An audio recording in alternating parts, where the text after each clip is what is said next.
Praise the lord. मसीह यीशु में आप सबकी सलामती हो। मैं खुदावंद का नहायत शुक्रगुजार हूँ और हमें हर लम्हा शुक्रगुजार रहना भी चाहिए। आप जानते होंगे कि जब भी इस प्रोग्राम का आगाज़ किया जाता है तो ये ज़रूर कहा जाता है मैं खुदावंद का नहायत शुक्रगुजार हूँ, क्योंकि जब यीशु मसीह लाजर की कब्र पर गए तो उन्होंने खुदा का शुक्र अदा किया कि तू मेरी दुआओं को सुनता है, और खुदावंद ने उनकी दुआ का जवाब भी दिया, लाजर जिंदा हो गया। लेडीज एंड जेंटलमैन, मैं आपको इस प्रोग्राम में जो सिटीजन्स ब्लेसिंग है खुशामदीद कहता हूँ। इससे पेशतर कि आज के हम आपको अपने गेस्ट स्पीकर से मुलाकात करवाएं और उनकी तजर्बात को, रूहानी इल्हाम को जो खुदावंद ने उनकी ज़िंदगी में रखा उसे लें। मैं चाहता हूँ कि हम एक मुख्तसर दुआ करेंगे। आए महीब आसमानी बाप, खुदावंद लश्करों के खुदा, आए बाप आसमानी, हम तेरा शुक्र अदा करते हैं तेरी मोहब्बत के लिए। खुदावंद, तू अपने लोगों को प्यार करता है और इस प्यार के इजहार में तूने खुदा आसमान का खजाना हमें दे दिया, यीशु मसीह, जिसने हमारे लिए फिदिया दिया, अपना खून बहाया, हमें बचाया। खुदावंद, मैं तेरा शुक्र अदा करता हूँ। हाय बाप आसमानी, देखने वाली सुनने वाली तमाम जिंदगियों पर तेरी बरकत हो, रूहुल कुद्स का नज़ूल हो और ईमानदारों की ये गुफ्तगू उनकी ज़िंदगी में गहरा असर करे और हर तरह के बैरियर्स यीशु मसीह के नाम से ब्रेक हो जाए। खुदा, हमारी डिस्कशन बहुतों की ज़िंदगी के लिए बाइस से बरकत ठहरे। खुदावंद, यीशु मसीह के नाम से इस पूरे सेट पर, तमाम टीम पर और सीडीएन टेलीविज़न पर तेरी बरकत को मांगते हैं। यीशु मसीह के नाम से मांगते और पा लेते हैं, आमीन आमीन। लेडीज एंड जेंटलमैन, मैं आज बहुत पुरजोश हूँ एक बार फिर से, क्योंकि आज मेरे साथ जो मेरी साथ वाली नशिस्त पर खुदा के खादम बैठे हैं वो यंग हैं और खुदावन की इस खिदमत में वो 17 साल का तजर्बा रखते हैं। और मैंने 12 बार आपको बताया कि पालूस रसूल ने कहा कि बहुत सारी बातों को तजर्बे से मालूम करते रहो। जब आपकी ज़िंदगी में खुदावंद रेवलेशन देता है तो एक्सपीरियंस आपके लिए पेट्रोल के तौर पर आपकी ज़िंदगी में आ जाता है और रूह कुछ आग के तौर पर आपकी ज़िंदगी में काम करता है। सो आज भी आप सब उनसे वाकिफ़ हैं, ज़बरदस्त कलाम देते हैं और मैंने खुद भी, मुझे खुदावंद ने ये मौका दिया, एक दिन मैंने उनके मैसेज को बैठकर सुना and that was very blessed and very fireful, और उस कलाम ने मेरी ज़िंदगी पर बहुत असर किया। I am very blessed to be with pastor Nathaniel Iqbal. मैं आपको वेलकम करता हूँ सिटीजन्स ब्लेसिंग प्रोग्राम में। खुदावंद आपको बहुत बहुत बरकत दे। मैं चाहता हूँ कि आज आप इस टेलीविज़न की नशरियात को जो अफराद देख रहे हैं उन्हें आप अपनी पर्सनल गवाही बताएं कि आप यीशु मसीह में कैसे आए हैं। सबसे पहले मैं सारे नाजरीन को और आप सबको खुदावंद यीशु मसीह के नाम में सलाम पेश करता हूँ। मेरा दिल बड़ा खुश है आज सीटीएन टेलीविज़न पर आकर और इस बहुत अच्छी दावत पर मैं शुक्रगुजार हूँ आपका। आपने इनवाइट किया मुझे। 1997 की बात है कि मैं एक दुआया मीटिंग में था और उस दुआया मीटिंग में उन दिनों पास्टर सैमुअल इकबाल साहब, जो कि मेरे बड़े भाई हैं, नवाबशाह शहर में ख़िदमत करते हैं, वो खुदा की खिदमत कर रहे हैं नवाबशाह में। 1997 में शाम के वक्त एक दुआया मीटिंग हुआ करती थी और उस दुआया मीटिंग में मुझे रूहुल कुद्स का बपतिस्मा हुआ और उस रूहुल कुद्स के बपतिस्मे के साथ मेरी ज़िंदगी बदल गई। और उसके बाद मैंने कुछ महीनों के बाद पानी का बपतिस्मा लिया तो मेरे अंदर खुदा ने एक कलाम करना शुरू कर दिया कि मुझे खुदा का काम करना है, मुझे खुदा की खिदमत करनी है। इनफैक्ट मेरे पेरेंट्स भी मुझे ये बताते थे कि आपके पास खिदमत है, हमने खुदा को दिया हुआ है और आपने खुदा का काम करना है। सो खुदा की शुक्रगुजारी करता हूँ। उस वक्त से मैंने बपतिस्मा लेने के बाद नवाबशाह शहर में एक छोटा सा एक दुआया ग्रुप शुरू किया, ठीक है। और हम मैं छोटी उम्र में था उस वक्त और हम, मेरी एज के जो लड़के थे, हम घर घर में जाकर दुआ किया करते थे, प्रेयर मीटिंग्स किया करते थे, लोगों को जैसा भी कलाम हमें आता था हम सुनाया करते थे। चलते चलते चलते 2002 में मैंने फ़िलाडेल्फिया पेंटिकॉस्टल चर्च कि बाइबल कॉलेज में एडमिशन ले लिया और वहाँ से फिर मैंने सेमिनरी की और सेमिनरी करने के बाद 2003 के आखिर में मैंने बाकायदा ख़िदमत का आगाज़ किया और जिना हॉस्पिटल का जो एरिया है वो मैं अपने हॉस्टल में जब था सेमिनरी में तो मैं ख्वाब में देखा करता था वो एरिया। उससे पहले मैंने वो एरिया नहीं देखा था क्योंकि मैं नवाबशाह से था तो कराची मेरा इतना आना जाना नहीं था। मैं वो एरिया ख्वाब में देखा करता था और एक दफ़ा क्या हुआ कि सेमिनरी में एक पादरी साहब आए मेरे पास, वो उस एरिया में ख़िदमत किया करते थे जिना हॉस्पिटल के एरिया में। वो मेरे पास आए और उन्होंने मुझसे कहा कि एक वहाँ पे बहन है जो बदरू गिरफ्ता है, नथानियल आप मेरे साथ चलो और मेरी हेल्प करो, दुआ करेंगे खुदा उसको आज़ाद करे। तो मैंने कहा कि प्रिंसिपल साहब से इजाज़त लें। पास्टर जॉर्ज ए रखा साहब हमारे प्रिंसिपल थे, उस वक्त हयात थे वो। उन्होंने उनसे परमिशन ली, उन्होंने कहा ठीक है आप रात 10 बजे तक कोशिश कीजिएगा, वापस इन्हें हॉस्टल पहुंचा दीजिएगा। मैं उनके साथ गया। आप यकीन कीजिए कि जब मैं उस इलाके में पहुंचा तो मैं उन गलियों में रोने लग गया, उस गली में खड़ा होकर, क्योंकि वो गलियां तो मैं अपनी ख्वाब में देखा करता था और बार बार खुदा मुझे, और मैं बिल्कुल खामोश था, मैंने पादी साहब से ये जिक्र नहीं किया, लेकिन मैं उस गली में खड़ा होकर मेरे अंदर एक आग सी लगी हुई थी कि जल्दी से उस घर में चलें जहां हम दुआ करने आए हैं, क्योंकि पादी साहब जाते जाते जगह जगह खड़े होते थे, सबसे मिलते थे, तो मैं बस मुझे ये था, क्रेज़ था कि जल्दी जल्दी पहुंच जाएं। बिल आखिर हम चले गए उस घर में, हमने दुआ की और बुजुर्गा माँ थी वो, और खुदा ने उसको आज़ाद किया वहाँ पर। और उसी मीटिंग में 7 पाकरू के बपतिस्मे हुए Hallelujah. और वो Praise the 7 लोग वो थे जो उस फैमिली के ही लोग थे। Amen. जो उस फैमिली से बाहर के लोग थे उनमें से कुछ को बैप्टिज्म नहीं हुआ रूहुल कुद्स का, सिर्फ उस फैमिली को। तो मुझे खुदा ने मुझसे कलाम किया, उसी वक्त मेरे कान में आवाज़ आई, खुदा ने मुझसे कहा ये तेरा फर्स्ट चर्च है, ये 7 लोग जो हैं मैंने तुझे दे दिए हैं। Amazing. That's wonderful. लेकिन मैंने पाई साहब से जिक्र नहीं किया क्योंकि वो उनकी कलीसिया थी, वो काम कर रहे थे, मुझे समझ नहीं थी कि मैं इनसे किस तरह कहूँ, कहीं ये ना समझे कि ये कब्ज़ा कर रहा है, भेड़ें चुरा रहा है मेरी। सर 6 मंथ पादी साहब ने मुझसे खुद इजहार किया कि आप मेरे साथ इस इलाके में आया करें, आपके वसीले से बड़ा काम हुआ है। आफ्टर 6 मंथ पादी साहब ने मुझसे कहा कि मुझे खुदा ने कहा है Amazing. कि मैं ये इलाका छोड़ दूँ और पास्टर नथानियल यहाँ खिदमत। Amazing. Praise the Lord. Praise the Lord. सो उन्होंने आफ्टर 6 मंथ वो एरिया छोड़ दिया और वो जो एक ही फैमिली थी वो मुझे सौंप दी उन्होंने और मैंने वहाँ पर खिदमत That की। that is very amazing कि पास्टर ने वो जगह छोड़कर Yes. किसी दूसरे को दी. This is very very excellent. उस पास्टर का क्या नाम है? Pastor robin Ghosh Wonderful, wonderful. Right. That's wonderful. Philadelphia Pentecostal church के पास्टर थे वो, जी जी. लेकिन अब उन्होंने अपनी मिनिस्ट्री का आगाज़ किया है अच्छा. पीस पेंटिकॉस्टल चर्च के नाम से। Perfect, perfect. तो That's wonderful. ये उसके बाद फिर खुदा ने मुझे एक टीम दे दी जिसमें पास्टर जूलियस, जी जी. पास्टर मेहताब, पास्टर हैरिस और बहुत सारे और भाई खुदा ने मुझे दिए। हम सब ने मिलकर वहाँ पर खुदा का काम करना शुरू किया और आज खुदावंद का फजल है कि वहाँ पर एक बड़ी कलीसिया है, वहाँ एक अवामी चर्च है, उसमें हम खुदा का काम कर रहे हैं और संडे और वेडनेसडे वहाँ हम सर्विस करते हैं। Wonderful. That's wonderful. So this is your journey. इसके साथ साथ you just tell us about your family. Okay मेरी एक बीवी है Yes, praise the Lord. ये भी अच्छा है कि Yes. you have one wife there. और मेरे 2 बच्चे हैं।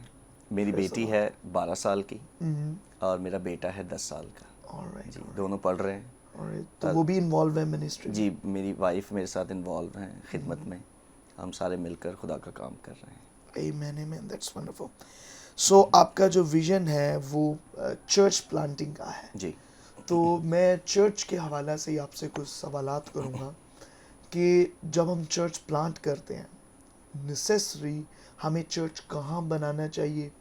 कई मरतबा हम देखते हैं कि चर्चेस बहुत ज़्यादा, और मैं समझता हूँ चर्चेस बहुत ज़्यादा होना तो प्रॉब्लम नहीं है, लेकिन तालीम का फ़र्क होना हमारी ज़िंदगी पर बहुत गहरा असर करता है, जिसकी वजह से लोगों का ये इम्पैक्ट आता है कि वो चर्च बिल्डिंग बनाने में इतना इंटरेस्टेड नहीं होते हैं. बेशक हमें चर्च बिल्डिंग बनानी चाहिए. आप इसके बारे में क्या कहेंगे कि चर्च की क्यों ज़रूरत है, हमें क्यों बिल्ड करना चाहिए, और वो लोग जो चर्च के बारे में इतना अच्छा अपने अंदर व्यू या विजन नहीं रखते, इवन दो कि कुछ लोग चर्च में भी नहीं आते हैं, अपने घर बैठे ही चैनल पर गीत सुन लेते हैं, मैसेज सुन लेते हैं और कहते हैं जी बस ठीक है थे चर्च लग गया, हमें जाने की ज़रूरत नहीं है। तो उनको किस तरह से कन्वे किया जाए why church is very necessary and why we should be in church? शायद मेरी बात थोड़ी सी लंबी हो जाए। या प्लीज़। मैं सबसे पहले बताना चाहता हूँ कि 2002 से मैं फिलडेल्फिया पेंटिकॉस्टल चर्च में खिदमत कर रहा था, लेकिन उसके दौरान मैं अपनी मिनिस्ट्री के लिए दुआ कर रहा था और ये ख्याल खुदा ने ही मेरे अंदर डाला था। तो 8 साल तक मैं अपनी मिनिस्ट्री के लिए दुआ करता रहा। 8 सालों के बाद खुदा ने मुझसे 2014 में कलाम किया और 2014 के फरवरी में खुदा ने मुझसे कलाम किया और वो एक बहुत ज़बरदस्त इनकाउंटर था मेरा मसीह के साथ।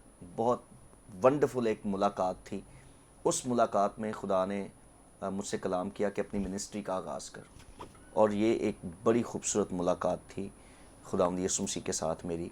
मैं इसे कभी नहीं भूल सकता। Amen. एक बहुत डिफरेंट एक्सपीरियंस था कि मेरी मसीह के साथ मुलाकात हुई।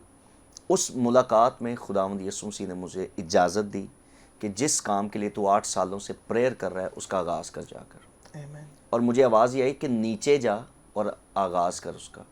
तो मैं ही समझता हूँ शायद मैं ज़मीन पर नहीं था उस वक्त। खैर मैंने अपने साथियों को जमा किया और ये ख्वाब और रोया शेयर की उनके साथ। तो हमने फिर 2014 के मार्च से बाकायदा द लॉर्ड्स वे मिनिस्ट्री का आगाज़ किया और उस वक्त एक ही चर्च था जिना हॉस्पिटल में हमारे पास। तो उसके बाद खुदा ने चर्च प्लांटिंग के बारे में जब मुझसे कलाम किया तो फिर आज 2019 में हमारे पास 9 चर्चेज़ हैं और एक चर्च से आगाज़ किया था और 9 चर्चेज़ खुदा ने हमें दिए हैं। कहना ये चाहता हूँ कि ये क्यों इम्पॉर्टेंट है। बात ये है कि हर जो चर्च है उसका एक अलग विज़न है, उसका एक अलग रोया खुदा ने उसको दिए, एक अलग भेद खुदा ने उसको दिए हैं। तो मैं समझता हूँ वो रोया, वो भेद हमें शेयर करने हैं, हमें एक दूसरे से शेयर करने हैं और वो इसी सूरत में हो सकते हैं कि आप चर्च को प्लांट करें। और मेरी रोया बिल्कुल क्लियर है, मेरी रोया बिल्कुल क्लियर है। मैं ये चाहता हूँ कि चर्च जो है आप उसे भर लें लोगों से, फिर उसे खाली करें। खाली करने का मकसद ये है कि उनको भेजें कि वो जाएं, लोगों को बचाएं, मिशन पर काम करें, गैर अक़वाम में जाएं, इंजील की मुनादी करें और फिर दूसरे शागिर्दों से, दूसरे लोगों से चर्च को भरें। एक दफ़ा चर्च को खाली करें, निकालें। प्रॉब्लम यह है कि आज हम भरते जा रहे हैं, भेज नहीं रहे। मसीह ने भेजा था, मसीह ने जमा नहीं किया था। जमा करके 3 इयर्स एंड मेरा ख्याल 3.5 साल मसीह ने उनको ट्रेंड किया और फिर भेज दिया। सो हम साल हर साल शागिर्दों को अपने कंधों पर बिठाए रखते हैं, अपनी झोली में बिठाए रखते हैं और बगलगीर करे रखते हैं। मेरा ख्याल इन्हें भेजने की ज़रूरत है। मेरे चर्च का, मेरी मिनिस्ट्री का ये विज़न है कि मैं शागिर्दों को तैयार करूं और उनको भेजा जाए। आम सादा लोगों को भी हम भेजते हैं। हम थरपारकर में खिदमत कर रहे हैं, वहाँ पे सिर्फ ट्रेंड लोग नहीं जाते, चर्च के आम लोगों को भी हम साथ भेजते हैं जो कुछ भी नहीं है, जिन्हें माशरे में कोई इतनी अहमियत हासिल नहीं है, शायद उनको चर्च में भी इतनी अहमियत हासिल नहीं है, शायद उनको कहीं किसी और जगह भी नहीं, उनको भी हम साथ भेजते हैं कि आपने भी सीखा है, जो कुछ सीखा है जाओ जाके शेयर करो। तो मैं ये समझता हूँ कि चर्च इसलिए ज़रूरी है। एक और बात मैं करना चाहता हूँ इसमें, बहुत सारे लोगों को एतराज़ है कि चैनल्स खुलते जा रहे हैं। उन्हीं लोगों को ये एतराज़ था कि चर्च खुलते जा रहे हैं। ठीक है, मैं ये समझता हूँ सर कि हर शख्स कोई एक चैनल नहीं देखता। किसी को भी किसी वक्त भी कोई भी चैनल देखने का मौका मिल सकता है और उस चैनल से उसकी ज़िंदगी बदल सकती है, जो कलाम वहाँ पे वो सुन रहा है। और मैं समझता हूँ हर चैनल जो है वो इंजील की मुनादी कर रहा है। तो क्यों ना हम सारे मिलकर ये करें। दूसरे मुल्कों में आप मुझसे ज़्यादा बेहतर जानते हैं, हर एक पास्टर का अलग चैनल है और मकसद पीछे क्या है। मैं मुकाशफा की किताब में से एक हवाला जानता हूँ वहाँ पे यूहन्ना आरिफ ने कहा कि मैंने आसमान पर एक फरिश्ते को उड़ते हुए देखा, लिखा है उसके पास दुनिया के लिए एक गुड न्यूज़ थी, खुशखबरी थी। मुझे नहीं पता लोग इसकी क्या तफसीर करते हैं, मुझे ऐसा लगता है कि ये सैटेलाइट है। उसने उस दौर में आसमान पर उड़ते हुए एक सैटेलाइट देखा, ठीक है जी। और सैटेलाइट वो एक मशीन है, एक वो अदारा है जिसमें से गुड न्यूज़ सारी दुनिया तक पहुंच रही है। मतलब पास्टर सुल्तान साहब हैं, वो यहाँ बैठकर सारी दुनिया को प्रीच नहीं कर सकते। इनफैक्ट जितने भी चैनल्स हैं वो सारे हर एक शख्स तक अप्रोच नहीं कर सकते, लेकिन ये चैनल सारे सैटेलाइट पर हैं और सैटेलाइट जो है सारी दुनिया को गुड न्यूज़ दे रहा है। हम सारे मिलकर जगह जगह नहीं जा सकते, लेकिन एक ही कमरे में बैठकर, इस स्टूडियो में बैठकर हम बहुत से हज़ारों लोगों तक, लाखों लोगों तक अप्रोच कर रहे हैं। तो मैं ये समझता हूँ चैनल्स बहुत ज़रूरी हैं, बहुत सारे और खुल जाने चाहिए, मेरी तो ये दुआ है। चर्चेस बहुत ज़रूरी हैं। अच्छा, आपने एक सवाल किया था कि कहाँ चर्च बनाया जाए, किस जगह ज़रूरत है। मैं ये समझता हूँ सबसे पहले तो खुदा से हमें मशवरा करना चाहिए, खुदा का प्लान कहाँ है, मेरी रोया को लेकर खुदा का मंसूबा कहाँ है। सो हर पास्टर को अगर इसी तरह वो सोचे कि उसकी जो रोया है, उसकी रोया कहाँ स्प्रेड होनी चाहिए, कहाँ फैलनी चाहिए, किन लोगों तक वो रोया जानी चाहिए, कौन से लोग उस रोया में आकर उस रोया की तकमील का सबब बन सकते हैं। अगर खुदा ये मदद करे तो मेरा ख्याल है कि पास्टर्स को वहाँ पर अपनी मिनिस्ट्री का आगाज़ करना चाहिए। आमीन। कौन से ऐसे लोग हैं जो अनक्वालिफाइड हैं चर्च के लिए एज अ पास्टर, और कौन से ऐसे इसको इस तरह से कर लिया जाए कि किस किस्म के लोगों को पास्टर बन के चर्च खोलना चाहिए, और कौन से लोग अनक्वालिफाइड हैं जिनको हम पास्टर समझ लेते हैं। एंड नंबर 2 कि चर्च जो है वो उनमें उसमें 5 फोल्ड मिनिस्ट्री हम देखते हैं, अब तो इससे भी ज़्यादा प्लस मिनिस्ट्रीज हैं। तो क्या एवेंजलिस्ट चर्च खोल सकता है, क्या अपोस्टल चर्च खोल सकता है, क्या प्रॉफिट चर्च खोल सकता है, क्या पास्टर चर्च खोल सकता है, क्या रसूल, ये सब जो है 5 के 5 टीचर जो है वो भी चर्च खोल सकता है। क्या ये सारे एक चर्च में होने चाहिए, या आज के चर्च में ये 5 फोल्डर्स अवेलेबल हैं, या इनमें से हर एक अलग अलग है। So what do you see on this all? सबसे पहले तो मैं क्वालिफ़िकेशन की बात करूँगा जी जी। कि एक पास्टर की क्वालिफ़िकेशन क्या होनी चाहिए। सबसे पहले तो उसकी कॉलिंग होनी चाहिए, खुदा की तरफ से बुलावा होना चाहिए उसका। दूसरी बात, उसे सेमिनरी ज़रूर कर लेनी चाहिए, ज़रूर ही करनी चाहिए। एक एजुकेटेड बंदा जो है वो ही किसी को तालीम दे सकता है। तो तीसरी बात, उसका ताल्लुक़ खुदा के साथ गहरा होना चाहिए। ये सारी क्वालिफ़िकेशन है, ठीक है। उसकी फ़ेलोशिप रूहुल कुद्स के साथ गहरी होनी चाहिए। और चौथी जो बात है वो ये है कि बाइबल मुक़द्दस में हमें ख़तूत में जो हैं वो बहुत सारे ऐसे मकाम मिलते हैं जहाँ पर ख़ादमों के बारे में बताया गया कि उनको कैसा होना चाहिए। क्योंकि मैंने इन 17 सालों में ऐसे ऐसे लोगों से मैं मिला हूँ जिनके रवैये अच्छे नहीं हैं और वो ख़ादम हैं, जिनका एटीट्यूड अच्छा नहीं है। बहुत सारे लोगों में गुस्सा है और बहुत सारे लोगों में अनापरस्ती है, बहुत सारे लोग बदकार हैं और किसी बुरे बैकग्राउंड से आए हैं।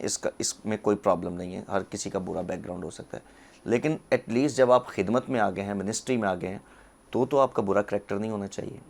मैंने ऐसे लोग भी देखे हैं। मैं एक ऐसी खातून को जानता हूँ, एक मीटिंग क्लोज़ हुई हमारी और हम एक जगह खाना खा रहे थे। वो खातून मेरे पास आकर मुझे कहती, मैंने अपने हस्बैंड के लिए प्रेयर करवानी है, मेरा हस्बैंड गालियाँ देता है, मेरा हस्बैंड घर में ये करता है, मेरा हस्बैंड ये करता है। मैंने कहा आपके हस्बैंड का नाम बताएं, मैं आपके हस्बैंड के लिए दुआ करूं। उसने कहा मैं अपने हस्बैंड का नाम नहीं बता सकती। मैंने कहा इसमें क्या हर्ज है, मैं नाम लेके दुआ कर दूंगा आपके हस्बैंड के लिए। उसने कहा नहीं, आप इसको रहने दें, आप बस दुआ कर दें। मैंने कहा मैं क्या दुआ करूं फिर। मैंने थोड़ी सी ज़िद की, बिल आखिर उन्होंने नाम बता दिया और उन्होंने मुझसे कहा कि नाम नहीं बताना आपने किसी को। मैं आज भी नहीं बताऊंगा, आज तक मैंने नहीं बताया। और वो एक पास्टर का नाम था। और नाम सुनते ही मैंने एकदम उस खातून की तरफ ध्यान से देखा। मैंने कहा आप उनकी वाइफ हैं? उसने कहा जी। मैंने कहा आप झूठ तो नहीं कह रही हूँ? उन्होंने कहा नहीं मैं सच कह रही हूँ। मैंने कहा आपके हस्बैंड ये सब कुछ करते हैं घर में? तो वो बहुत रोने लग गई। तो ये एजुकेशन नहीं है हमारी, ये कॉलिंग नहीं है, ये क्वालिफ़िकेशन नहीं है हमारी। तो मुझे नहीं समझ आती फिर किस तरह ये पुलपट पे खड़े होकर। खैर दूसरी बात ये है ये एजुकेशन होनी चाहिए, ये क्वालिफ़िकेशन है हमारी, ये कॉलिंग है हमारी। दूसरी बात ये है कि सिर्फ पास्टर ही चर्च को चला सकता है, मैं ये समझता हूँ कलाम के मुताबिक भी। इवेंजलिस्ट जो है वो चर्च का हिस्सा ज़रूर है, अपोस्टल जो है वो चर्च का हिस्सा ज़रूर है, प्रॉफिट जो है वो चर्च का हिस्सा है, but they are not leader of church. ये लीडर नहीं है। इन सब का काम है निकलने का। ये चर्च में से निकलें और फिर वापस आएं और अपने साथ लोगों को लाएं, ठीक है। बट चर्च जो है ये सुपीरियर है। मिनिस्ट्रीज इनकी जो अलग अलग मिनिस्ट्रीज हैं वो सुपीरियर नहीं है, चर्च सुपीरियर है। चर्च ने उठाया जाना है। वंडरफुल। यीशु चर्च के लिए आएगा वापस, और चर्च में इन सब लोगों को वो देखना चाहता है। परफेक्ट। यस, चर्च में वो प्रॉफिट से हिसाब लेगा कि तूने चर्च के लिए क्या किया है।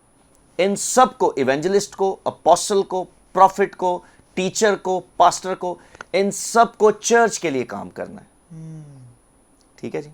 वंडरफुल। और अगर ये चर्च के लिए काम नहीं कर रहे, मिसाल के तौर पे अगर एक इवेंजलिस्ट है वो कहता है जी मेरा किसी चर्च के साथ ताल्लुक नहीं, मैं तो इवेंजलिस्ट हूं, तो वो कलाम के मुताबिक झूठ बोल रहा है, Perfect. वो गलत कह रहा है। एक इवेंजलिस्ट का रिलेशन चर्च के साथ नहीं है, ही इज नॉट इवेंजलिस्ट। क्योंकि इवेंजलिस्ट चर्च बनाता है, इवेंजलिस्ट चर्च मखसूस करता है, परफेक्ट। ठीक है।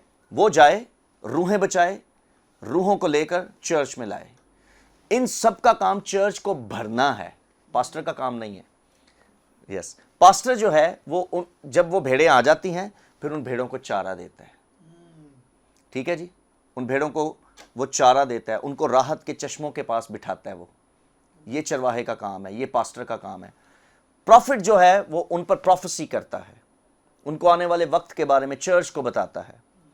टीचर जो है वो उनको टीच करता है, उनकी काउंसलिंग करता है। और इवेंजलिस्ट जो है वो कलाम सुनाता है उनको, वो मुनादी करता है।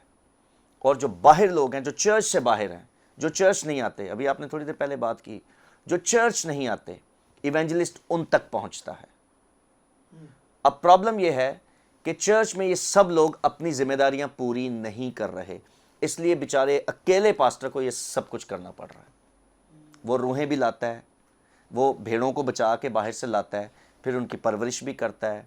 वो ही बाहर मुनादी कर रहा है, वो ही अंदर मुनादी कर रहा है। और दूसरा एक बड़ा जो प्रॉब्लम है, एटीट्यूड। एक प्रॉफिट है तो वो अपने आप को पास्टर से बड़ा समझने लग गया, और उनका एटीट्यूड ही पूरा नहीं होता। इवेंजलिस्ट है, उसका भी एटीट्यूड नहीं। मतलब इज़्ज़त की बड़ी प्रॉब्लम है हमारे मुल्क में, स्पेशली। मैं बहुत ज़्यादा मुल्क तो नहीं फिरा, हमारे मुल्क में इज़्ज़त की बड़ी प्रॉब्लम है। इज़्ज़त के लिए लोग भागते हैं कि चर्च में अगर मैं आ गया हूँ तो मुझे रिस्पेक्ट दी जाए, बहुत ही ज़्यादा रिस्पेक्ट दी जाए तो मैं काम करूँगा। टाइटल के लिए बहुत भाग दौड़ चल रही है कि कोई टाइटल मिले तो मैं काम करूँगा। तो मेरा ख्याल है कि ये इसका मतलब ये है कि चर्च ने उन्हें ऑथराइज करना है, और जब तक चर्च ऑथराइज नहीं करता वो इलीगल है स्पिरिचुअली। और कई मरतबा लोग जो हैं इलीगल पास्टर्स को भी वेलकम करते हैं, और इसी वजह से आज हम चर्च को बहुत जल्दी तनकीद का शिकार तो बना देते हैं कि चर्च में ये प्रॉब्लम है, चर्च में ये हो रहा है, चर्च में ये हो रहा है। लेकिन हम ये नहीं देखते कि चर्च को स्टार्ट हमने कैसे दिया और उसको सपोर्ट हमने खुद दी हुई है, जिसकी वजह से वो चलता रहता है। अच्छा, इसके साथ साथ एक और व्यू को मैं आपसे लेना चाहता हूँ। आपने एवेंजलिस्ट के बारे में बताया, पास्टर के बारे में, प्रॉफिट के बारे में, टीचर के बारे में, अपोस्टल्स के बारे में। जब एक एवेंजलिस्ट बाहर निकलता है उसका क्राउड कौन सा होता है? जब एक पास्टर प्रीच करता है तो उसका क्राउड किस किस्म का होता है? जब एक अपोस्टल्स होता है तो उसके सामने कौन से लोग बैठे होते हैं? एक टीचर के सामने कौन से लोग बैठे होते हैं? और एक प्रॉफिट के सामने कौन से लोग होते हैं? So we just want to know it, क्योंकि बहुत सारे मुझे खिचड़ी नज़र आती है। एक इवेंजलिस्ट आता है, तो हमारा चर्च, मैं बार बार कह रहा हूँ, वो healing miracle is the class of the Monte series. ये एक स्टार्ट और बिगिनिंग है। हमारा चर्च बस लेके आता है YMC को और बड़े बड़े ग्राउंड को भरता है, और पास्टर लेके आता है, और उस बस के अंदर चर्च बैठा होता है, जिसको मॉन्टेसरी का नहीं पता, जिसको तोबा का नहीं पता, जिसे शिफा नहीं मिली, मौजज़ा नहीं मिला। हिस्कियल 34 चैप्टर में लिखा है कि इन चरवाहों के खिलाफ नबूवत कर, they are not doing their work. तो मैं ये पूछना चाहता हूं कि उनके सामने लोग कौन सी कैटेगरी, एवेंजलिस्ट किन लोगों तक पहुंचे, चर्च में कौन लोग इंटर हो गए हैं, कौन से लोग होने चाहिए, हम किसको चर्च कहें, हम किसको मेंबर कहें, who is the member actually. हम किसी को भी मेंबर कह देते हैं, हम नहीं देखते उनकी कौन सी क्लास है, उनको कितनी काउंसलिंग की जरूरत है। हम किसी को भी कोशिश होती है कि हमारे जल्दी जल्दी मेंबर बन जाए, हमारे चर्च का कार्ड ले लें, क्या हमें इसके लिए सजा मिलेगी? सो प्लीज़ एक्सप्लेन अस कि हमारा, अगर मैं एक पास्टर हूं तो मेरे सामने कौन सा क्राउड होगा, मैं इवेंजलिस्ट हूं तो मेरे सामने कौन सा क्राउड होगा? सबसे पहले मैं इवेंजलिस्ट की बात करूंगा। इवेंजलिस्ट का जो क्राउड है ना, वो न्यू पीपल है, वो लोग जो इंजील से वाकिफ नहीं हैं। हमारे मुल्क में प्रॉब्लम यह है, इवेंजलिस्ट ही चर्चेज में विजिट कर रहा है, इवेंजलिस्ट ईमानदारों के बीच में भी बैठा हुआ है। इवेंजलिस्ट की ये ड्यूटी नहीं है। गो रूहुल कुद्स उसे इस्तेमाल कर सकता है, लेकिन मोस्टली उसे यही कोशिश करनी चाहिए कि वो अनरीच्ड लोगों तक जाए, जिन तक इंजील नहीं पहुंची, इवेंजलिस्ट उन तक पहुंचे। ठीक है जी। टीचर जो है वो चर्च के लोगों को ही तालीम देगा। ठीक है। अब मिसाल के तौर पे जिन लोगों तक इंजील ही नहीं पहुंची, टीचर का उन पर काम नहीं है, क्योंकि जब वो बहुत हाई फाई बातें करेगा उनको समझ नहीं आ सकती। मिसाल के तौर पे टीचर को जो है वो जो अनरीच्ड लोग हैं, जिन तक इंजील नहीं पहुंची, सबसे पहले तो उनको सादा सी इंजील उन तक पहुंचे, वो मसीह को पहचान सकें, उसके आने के मकसद को समझ सकें और मसीह पर ईमान ला सकें। उसके बाद उन्हें चर्च का हिस्सा बनाया जाए और चर्च का जो पास्टर है वो उन्हें देखे। उसके बाद उन्हें टीच करने के लिए टीचर मुहैया किया जाए कि वो उनको तालीम दे। ठीक है जी। और ये उनका क्राउड है, ये टीचर का क्राउड है। वो लोग जो निजाती याफ्ता हो गए हैं और अब उसने जो है ना उनको टीच करना है। ठीक है। इवेंजलिस्ट जो है वो गैर निजाती याफ्ता लोगों तक पहुंचेगा और उसकी तलाश ही ये होनी चाहिए। वहाँ उसको खाना मिले ना मिले, वहाँ उसको प्रोटोकॉल मिले ना मिले, वहाँ उसको कुछ रुपए पैसे मिले ना मिले, उसकी जो प्रायोरिटी है वो अनरीच्ड लोग ही होने चाहिए। वो कोई गांव हो, वो कोई शहर हो, वो फिरता है और चर्च उसकी रिस्पॉन्सिबिलिटी उठाता है। उसके अखराजात, इवेंजलिस्ट के अखराजात चर्च को उठाने हैं। ठीक है जी, उसको भेजने के लिए। और मैं समझता हूँ अगर चर्च इवेंजलिस्ट के ये अखराजात उठाएगा तो इवेंजलिस्ट भी अच्छी तरीके से काम कर सकता है। ठीक है जी। तो ये है।